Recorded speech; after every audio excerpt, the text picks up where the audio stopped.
The crystalline spires of the Zephyrian High Council gleamed under the pale light of their binary suns as Chancellor Vexithara reviewed the intelligence reports with growing unease.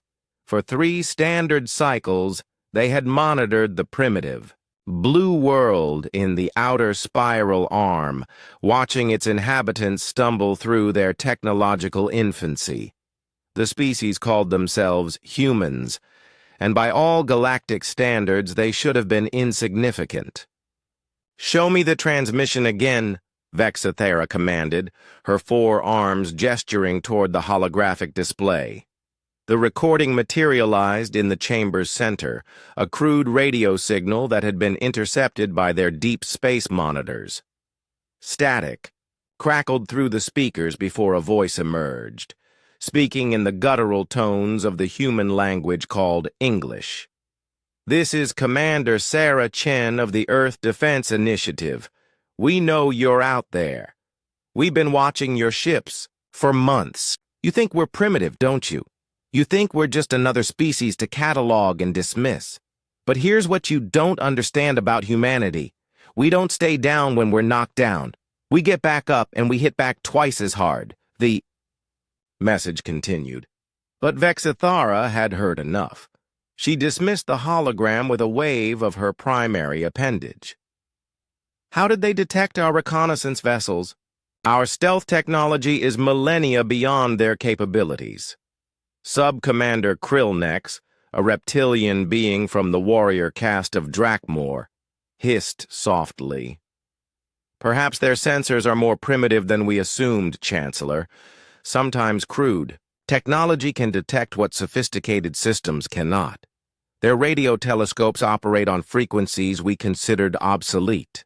"Or," interjected Science Advisor Quinthol, her tentacles writhing with nervous energy, "they are more resourceful than our initial assessments indicated.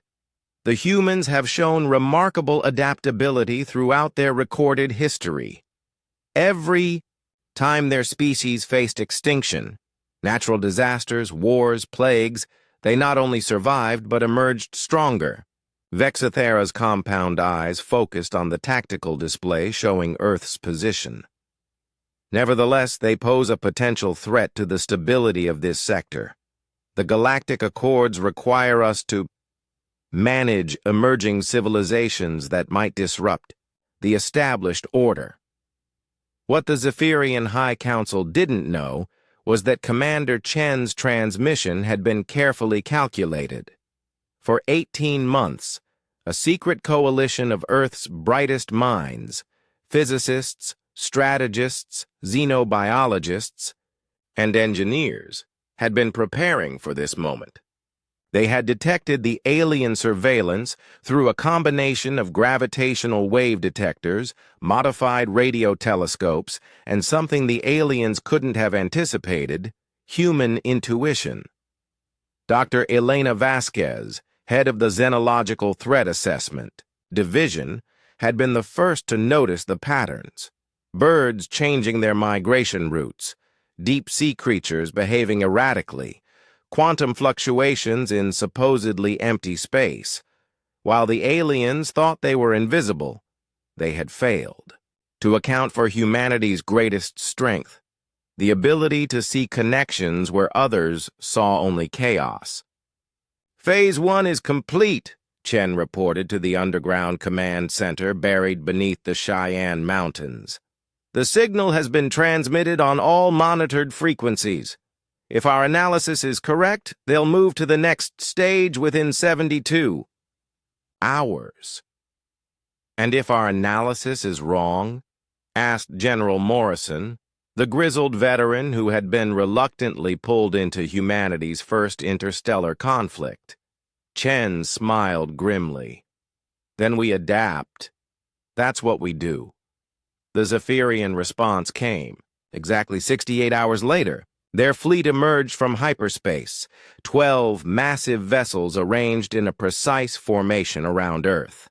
To most galactic civilizations, this would have been the end of the story: submit or be annihilated. But humanity had never been most civilizations.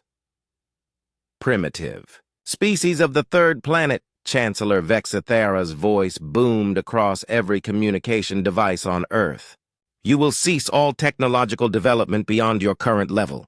You will accept Galactic Protectorate status and submit to our guidance. Resistance is futile. You have 72 of your hours to comply.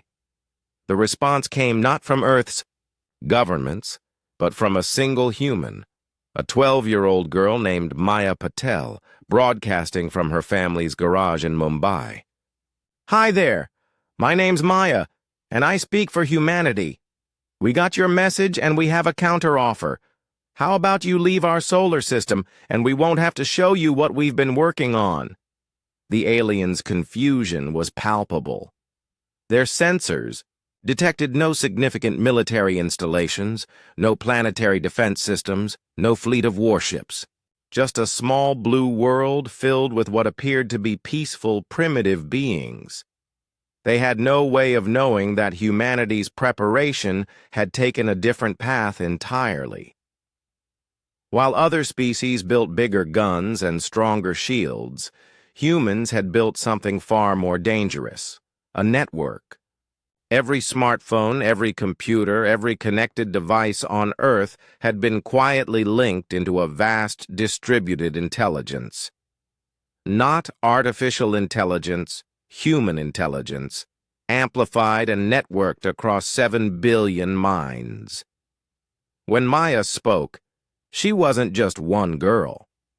She was the voice of humanity's collective consciousness, backed by the combined knowledge, creativity, and stubborn determination of an entire species.